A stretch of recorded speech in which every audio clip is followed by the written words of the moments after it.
Advocate Sunil Soran, BJP के कार्यकर्ता कर्मठ और जुझारू जो लगातार बेबाक तरीके से हरियाणा न्यूज़ 24 पे आते अपनी बातचीत रखते हैं। विशेष चर्चा होगी मुख्यमंत्री पूर्व मनोहर लाल खट्टर पे, और वो इसलिए होगी क्योंकि ये Manohar Lal face of change, Manohar Lal face of change, ताजा हवा का झोंका। उन्होंने कैसे पूरे प्रदेश की फिजा को बदला, कैसे हवा का झोंका। ये किसान आंदोलन भी मनोहर लाल की ही देन है, नहीं तो वो अगर वो उस समय नहीं होते तो ये आंदोलन नहीं होता। जब भी मैं हरियाणा की पॉलिटिक्स को देखता हूं तब मैं 100% ये सोचता हूं कि हाँ, एक ऐसा व्यक्ति जिसने नैरेटिव को बदला। भाई साहब का एक कल्चर था, सुरेंद्र भाई साहब, अजय भाई साहब, कुलदीप भाई साहब, किरण मैडम, देवेंद्र भाई साहब, लोग बड़ी बड़ी मड़ाएं इनको डालते थे। ओम प्रकाश चौटाला जी जब मुख्यमंत्री थे तो लाखों की, सैकड़ों हजारों लाखों की भीड़ होती थी चंडीगढ़ के अंदर। उसके बाद भूपेंद्र सिंह हुड्डा का दौर आया तो वही हालात फिर रिपीट हो गए। और हुड्डा के दौरान तो एक बहुत बड़ा बदलाव ये हो गया कि हुड्डा वाया अगर आपको हुड्डा से कोई काम करना है तो वाया रोहतक जाओ, पहले रोहतक में ढूंढो कोई जुगाड़, जो दीपेंद्र का हुड्डा का कोई जुगाड़, कोई आशा हुड्डा का कोई जुगाड़, उनके कोई भतीजे वजे थे मोनू टोनू मोनू सोनू वगैरह, उनके जुगाड़, उनको पैसे दो, उनको राजी रखो, उनको खुश रखो, उसके बाद तुम वहां कोठी तक पहुंचो। 2014 में माननीय मनोहर लाल जी आए, ये मुझे सबसे ज्यादा जिस चीज बात ने इंप्रेस किया। और आप देखो उनका विरोध बाहर कम अंदर ज्यादा था। बीजेपी की सरकार तो पहली बार हरियाणा में आई थी, तो बीजेपी के कार्यकर्ताओं को भी एक्सपेक्टेशन थी कि तुम इतने साल तक मेहनत की है कि तुम्हें भी अब सत्ता में मलाई का हिस्सा मिलना चाहिए। लेकिन मनोहर लाल जी ने कहा कि नो, नो, जाट और नॉन जाट करो और अपनी राजनीति करो। मनोहर ने कहा नो, जनता से नहीं मिला, किसी किसान से नहीं मिलना, लठ मारने। मनोहर ने कहा कोई मेरे पास आएगा नहीं मिलने के लिए। मनोहर ने कहा कि दरबारी घोड़ा बन के रह गया हूं मैं। हुड्डा श्री के नेता क्या कहते हैं, पहले जाट हूं बाद में मैं चीफ मिनिस्टर हूं। वो अभय सिंह चौटाला क्या कहता है, पहले जाट हूं फिर चीफ मिनिस्टर हूं।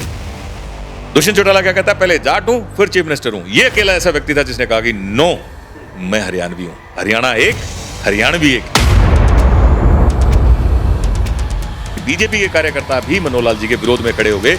जो कांग्रेसी थे उनको तो विरोध में होना ही होना था, लेकिन वो जो न्याय उनके साथ होना चाहिए था, जो जनता को उनके साथ खड़ा होना चाहिए था, और जनता को, क्योंकि जनता को तो ज्यादा आइडिया ही नहीं होता, जनता तो सुनती है कार्यकर्ताओं की भाषा को, हमारे जैसे लोगों की भाषा को।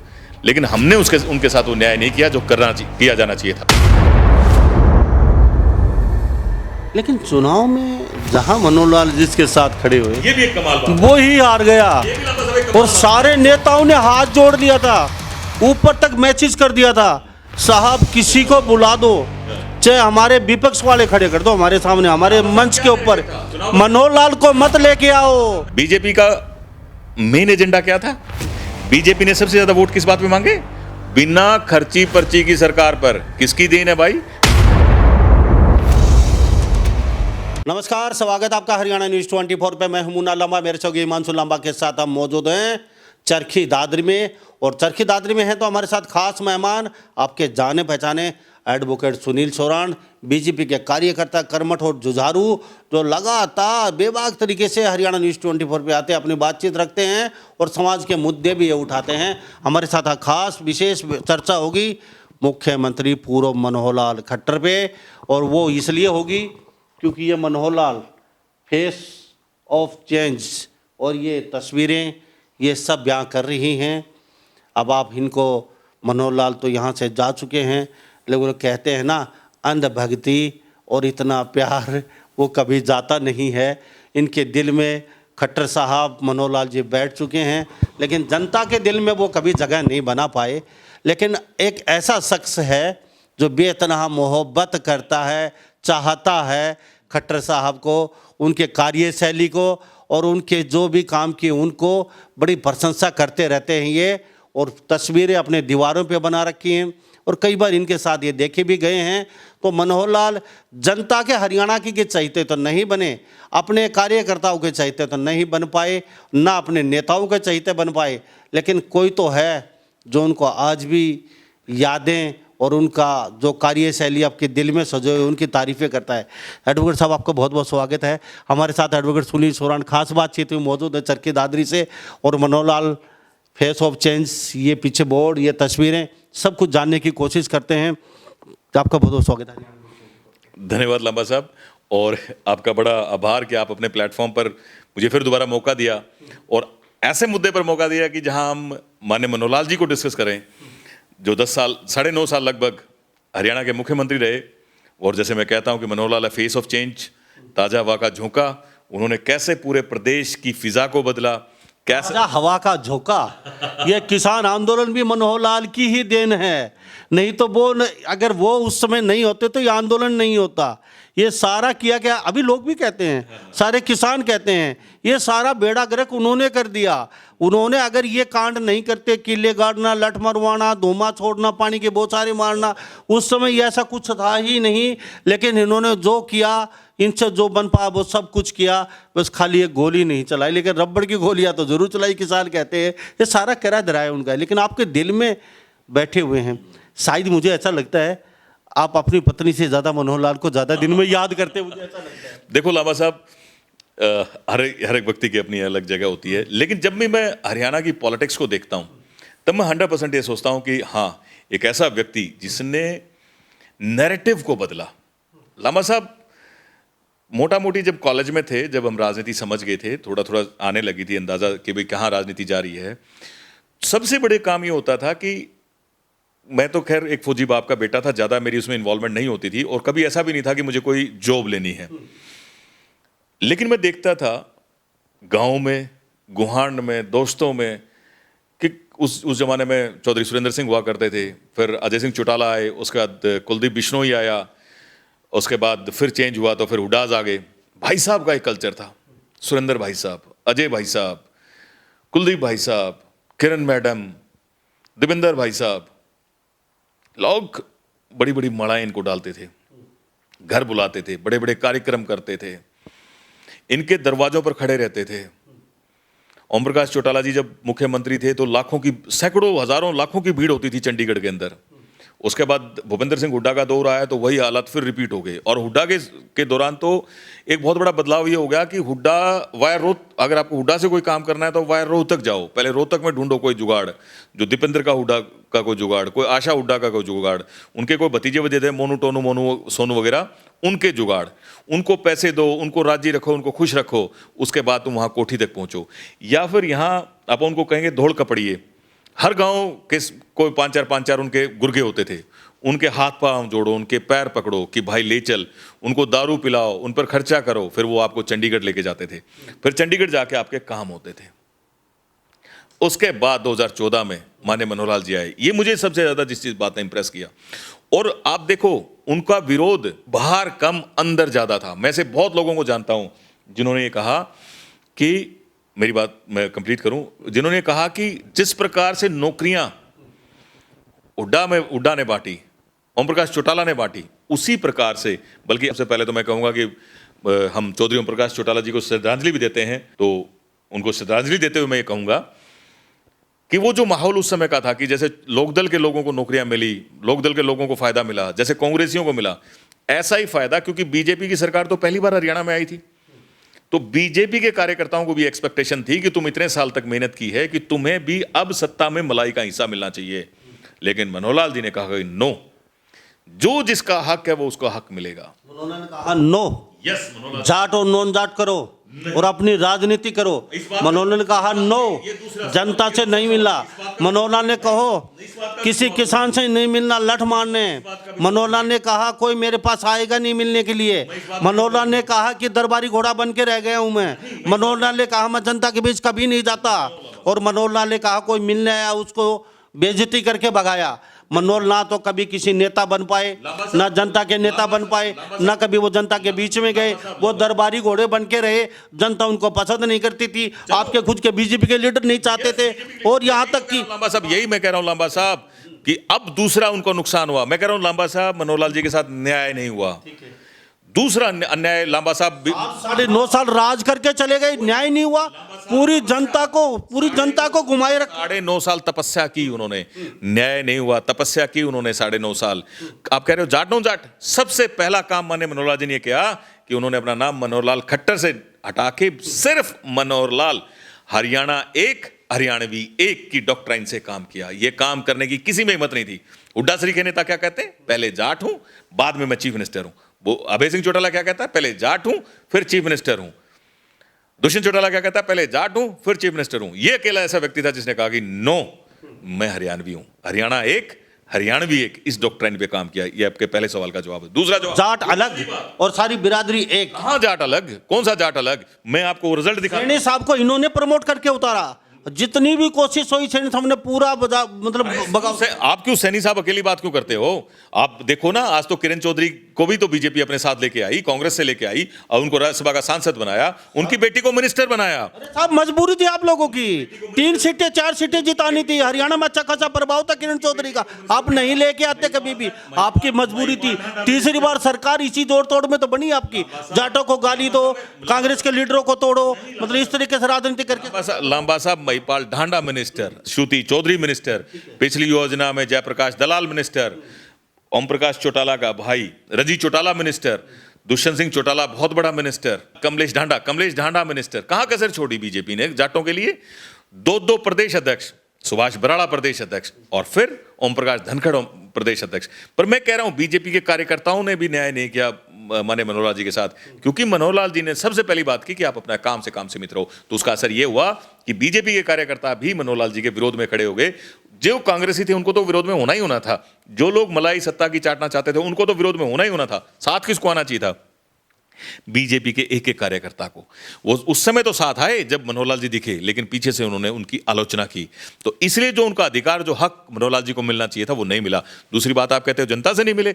2014 में जैसे ही मुख्यमंत्री बने, सबसे पहला काम उन्होंने कहा कि मैं हर असेंबली में जाऊंगा, और सबसे पहले हमारी असेंबली बाढ़ड़ा के अंदर वो आए, और बाढ़ड़ा में आते भी उन्होंने सबसे पहला काम ये किया कि, और ये माननीय मनोहर लाल जी ने मेरे साथ साझा किया है और सुखविंदर मांडी ने भी इस बात को साझा किया है, और बाई चांस ये बुक अपने पास यहीं रखी है, वायर्ड फॉर सक्सेस। इस बुक के अंदर भी ये मैं जो आपको घटना बता रहा हूं ये मेंशन है। ये शत्रुजीत कपूर जो हमारे आईपीएस हैं, डीजीपी हरियाणा, उनकी लिखी हुई बुक है, इसमें भी मेंशन है। उन्होंने सुखविंदर को अपने पास बुलाया, ये कहा कि मुझे तुम्हारी हर डिमांड मंजूर है, मैं आपके हल्के में आऊंगा, मेरी एक रिक्वेस्ट है कि लोगों को कहो कि बिजली के बिल भरें। आप सोच देखो उस व्यक्ति क्या थी। नहीं तो यही लोग आके कहते थे बिल मत भरो, लोगों को भड़काते थे, तुम्हारे बिल माफ करेंगे। नहीं, उन्होंने कहा कि आप बिल भरो, हम आपको सुचारू रूप से बिजली प्रोवाइड करेंगे, पावर प्रोवाइड करेंगे। और यहां आए, लोगों से उन्होंने डिस्कस की, लोगों से उन्होंने रिक्वेस्ट की। सुखविंदर ने तो मना कर दिया था, इस बुक में मेंशन है ये, सुखविंदर ने मना कर दिया था, बोलो जी आप मेरे हल्के में मत आओ। लेकिन मनोहर लाल जी ने यहां आके लोगों से डिस्कस की, बात की और लोगों को राजी किया, और आज बाढ़ड़ा के अंदर लोग अपना बिल पे करते हैं और सुचारू रूप से बिजली का वहां वितरण होता है। तो लांबा साहब, आप किसी भी फैक्ट पर आप डिस्कस करो, उन्होंने अपने परिवार को कभी नहीं पाला। आप जाट समाज की बात करते हैं, मैं आपसे एक बात और बताना चाहता हूं। जब पहला रिजल्ट एचसीएस का आया, जिसमें 18 जनरल की सीटें थी, उन 18 में से 13 जाट समाज के बच्चे थे, और हर गांव से और गुवांढ से ऐसे लोग थे जो बिल्कुल गरीब परिवारों से आते थे। अदरवाइज तो आपको, हमारे और आपको सबको याद है कि कैसे एक एक नौकरी की बोली लगती थी। आज मेरे गांव में मैं आपको लेके चलता हूं, लड़का सब इंस्पेक्टर है, उसके ना माँ है ना बाप है, बिल्कुल गरीब घर का लड़का है, सब इंस्पेक्टर है। वो बोला भाई साहब मैं तो सोच ही नहीं सकता था, लगना तो दूर की बात है, अगर भारतीय जनता पार्टी की सरकार ना होती तो मैं सोच भी नहीं सकता था। ये मैसिव चेंज लेके आया माननीय मनोहर लाल जी, मैसिव चेंज लेके आए। लेकिन वो जो न्याय उनके साथ होना चाहिए था, जो जनता को उनके साथ खड़ा होना चाहिए था, और जनता को, क्योंकि जनता को तो ज्यादा आइडिया ही नहीं होता, जनता तो सुनती है कार्यकर्ताओं की भाषा को, हमारे जैसे लोगों की भाषा को, लेकिन हमने उनके साथ वो न्याय नहीं किया जो किया जाना चाहिए था। लेकिन चुनाव में जहां मनोहर लाल जिसके साथ खड़े हुए, ये भी एक कमाल बात, वो ही हार गया, और सारे नेताओं ने हाथ जोड़ लिया था, ऊपर तक मैसेज कर दिया था, साहब किसी को बुला दो, चाहे हमारे विपक्ष वाले खड़े कर दो हमारे सामने, हमारे मंच के ऊपर, मनोहर लाल को मत लेके आओ, मनोहर लाल आएगा तो हार जाएगा। और वो लोग हार गए जहां मनोहर लाल गए। और आपकी इस बात का मैं जवाब देता हूं लांबा साहब, आप भी हरियाणा के हो, मैं भी हरियाणा के हूं। बीजेपी का मेन एजेंडा क्या था? बीजेपी ने सबसे ज्यादा वोट किस बात पे मांगे? बिना खर्ची पर्ची की सरकार पर। किसकी देन है भाई? माननीय मनोहर लाल जी की। वोट तो माननीय मनोहर लाल जी की पॉलिसी पे ही मांगा गया। मैं यही तो कह रहा हूं, ये न्याय नहीं हुआ। वोट मांगा गया माननीय मनोहर लाल जी की पॉलिसी पर, लेकिन उनके चेहरे से परहेज किया गया। मैं कह रहा हूं वो इतना त्यागी तपस्वी आदमी है, उसने आज तक कभी कंप्लेन नहीं की और चला गया, चुपचाप चला गया यहां से। और आज एज ए पावर मिनिस्टर चुपचाप कहाँ चले गए? अरे साहब, मनोहरलाल की आंखों पे, मनोहरलाल की मूंछों पे सब जगह इतना घमंड झलकता था कि लोग कहते थे यार इतना घमंड किसी मुख्यमंत्री में होना नहीं चाहिए।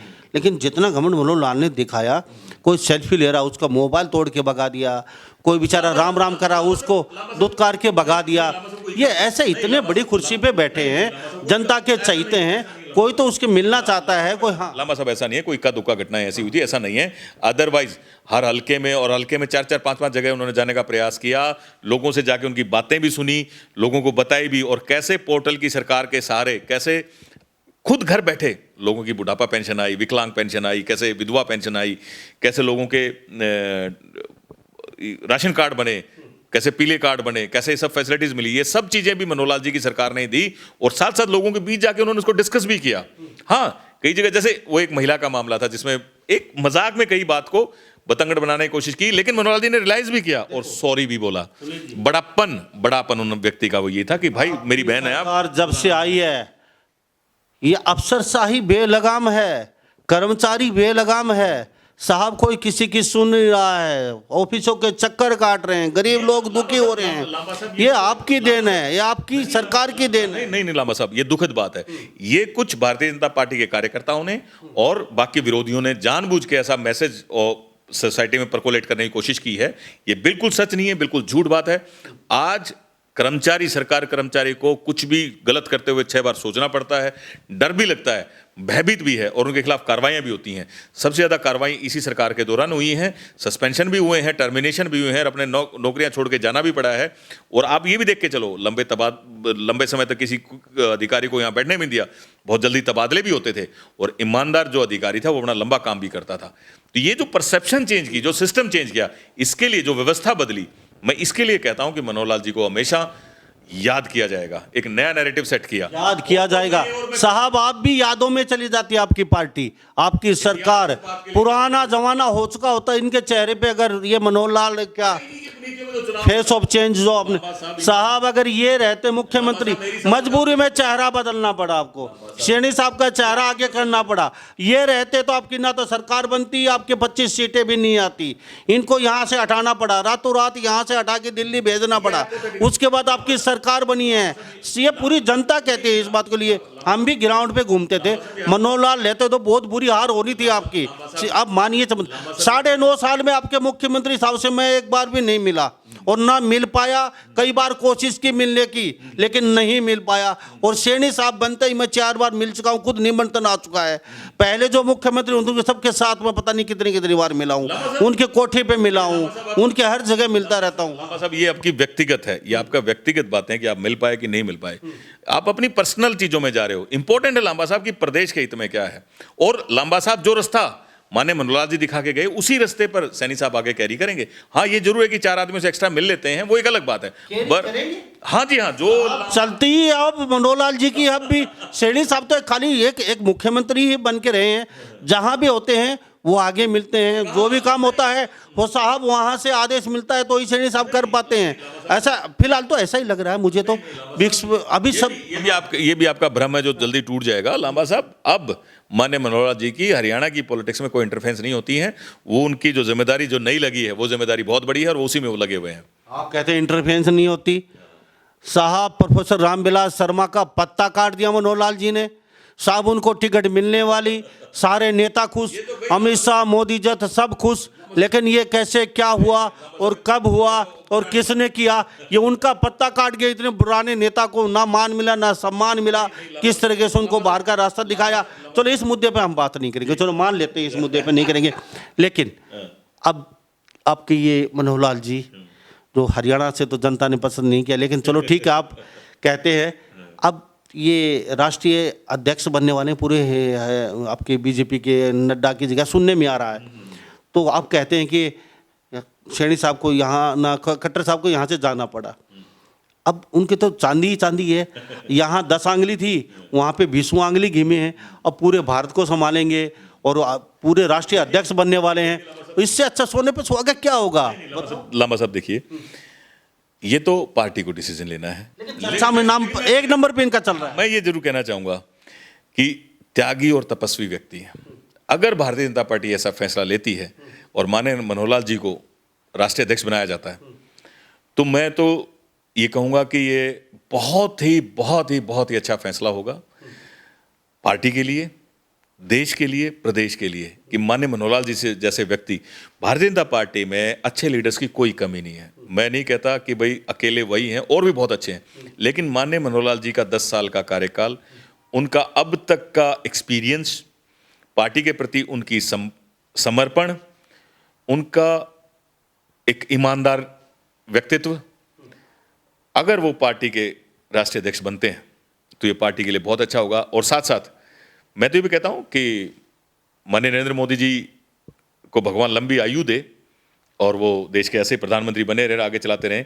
परंतु मैं कहता हूं कल को अगर माननीय माननीय नरेंद्र मोदी जी का भी कोई अल्टरनेटिव हो, तो मेरी ऐसी सोच है कि माननीय मनोहर लाल जी अगर देश के प्रधानमंत्री होंगे तो वो भी उतने ही अच्छे साबित होंगे जितने भारतीय जनता पार्टी के आज तक के प्रधानमंत्री साबित हुए हैं। वो इस देश को एक नई दिशा देने में कामयाब रहेंगे। ठीक है, यहाँ 9.5 साल रहे, अब इतने भगत हैं उनके चेले भी हैं, लेकिन मुझे समझ में नहीं आया। अब जा चुके, अब तो भक्ति छोड़ दीजिए, आपको दिया क्या है उन्होंने आज तक, मुझे इतना बता दीजिए। आपका किया क्या उन्होंने, इतना बता दीजिए साहब। आप ऐसा मतलब क्यों इतनी, चलते चलते जनता जानना चाहती है, मैं नहीं जानना चाहता, बता दीजिए क्यों इतनी भक्ति कर रहे हो, क्या मिला आपको? लांबा साहब, मैंने आपको पहले डिस्कस किया, मैं गांव का सरपंच रहा हूं, मैंने चीजें देखी हैं, मैंने प्रदेश को बदलते देखा है, मैंने गरीब आदमियों को इन नेताओं के चक्कर काटते हुए देखा है, मैंने युवाओं को गलत संगत में फंसते हुए देखा है नौकरी और इन सब चीजों के लिए, मैंने पढ़े लिखे बच्चों को, बेचारों को दुखी होते हुए देखा है, उनके पेरेंट्स को परेशान होते हुए देखा है, उनको 2-2 रुपए के लिए लोगों के आगे हाथ फैलाते हुए देखा है। मैंने गरीब आदमियों को देखा है कि कैसे बुरे पॉलिटिशियंस के पीछे पीछे चक्कर काटते थे कि हमारे बच्चे का कहीं तुम एडमिशन करा दो, कहीं तुम उनको नौकरियां दिलवा दो। इस पूरे नैरेटिव को जो मेरे प्रदेश में चेंज किया है, ये मैं सोचता हूं कि केवल मैं ही नहीं, पूरे प्रदेश के लोगों को इस बात को एक्नॉलेज करना चाहिए। और यही एक चीज है जो एक आम नागरिक सोच सकता है। मैं एक प्रदेश का आम नागरिक हूं और इसी बात की मुझे जरूरत है, मुझे इससे आगे की कोई रिक्वायरमेंट ही नहीं है। भगवान की दया से मेरा काम अच्छे से चल रहा है। मनोहर लाल जी जैसे तरीके नेता भारतीय जनता पार्टी और प्रोड्यूस करे और ऐसे ही काम आगे बढ़ते रहें और माननीय मनोहर लाल जी को भगवान लंबी आयु प्रदान करे। सिर्फ मैं ऐसा ही सोचता हूं, इससे आगे की मेरी कोई रिक्वायरमेंट नहीं है। थैंक यू, बातचीत के लिए बहुत बहुत धन्यवाद। हमारे लांबा साहब, आपका बहुत बहुत धन्यवाद कि आपके इस प्लेटफॉर्म पर मुझे आपने माननीय मनोहर लाल जी के बारे में डिस्कस करने का मौका दिया। बहुत बहुत धन्यवाद लांबा साहब। तो हमारे साथ एडवर्ड सुली सोरान खास बातचीत में बने होते। मनोहर लाल जी हरियाणा से जा चुके हैं, एक कोई तो है उनको अब भी याद करता है, उनके लिए दिल धड़कता है, कोई तो है। उनकी जो नीतियाँ, उनके कार्यशैली, उनका व्यक्तित्व जो उसके लिए दिल धड़कता है, वो सही आज भी डंके की चोट पे कहते हैं सही है। लेकिन आज भी एक क्वेश्चन बना हुआ है हमारे दिमाग में भी, 9.5 साल में एडवोकेट सुनील सोरान को मनोहर लाल ने आखिर दिया क्या, इतनी भक्ति क्यों कर रहे हैं, ये तो ये जाने। अब तो वो जा चुके हैं, अब भी उनके कसीदे पढ़े जा रहे हैं, तो ये जाने। एडवोकेट साहब, आप क्या जानते हैं? आप अपने विचार ज़रूर लिखिए, क्योंकि ये जानते हैं या फिर आप लोग जानते हैं। फटाफट अपना फ़ोन उठाइए, कमेंट बॉक्स में आप क्या जानते हैं लिख दीजिए, एडवोकेट सुनील के बारे में या मनोहर लाल जी के बारे में। सभी इन बातों के साथ मैं मुन्ना लांबा, मेरे सहयोगी हिमांशु लांबा के साथ हरियाणा न्यूज़ 24। नमस्कार, जय हिंद।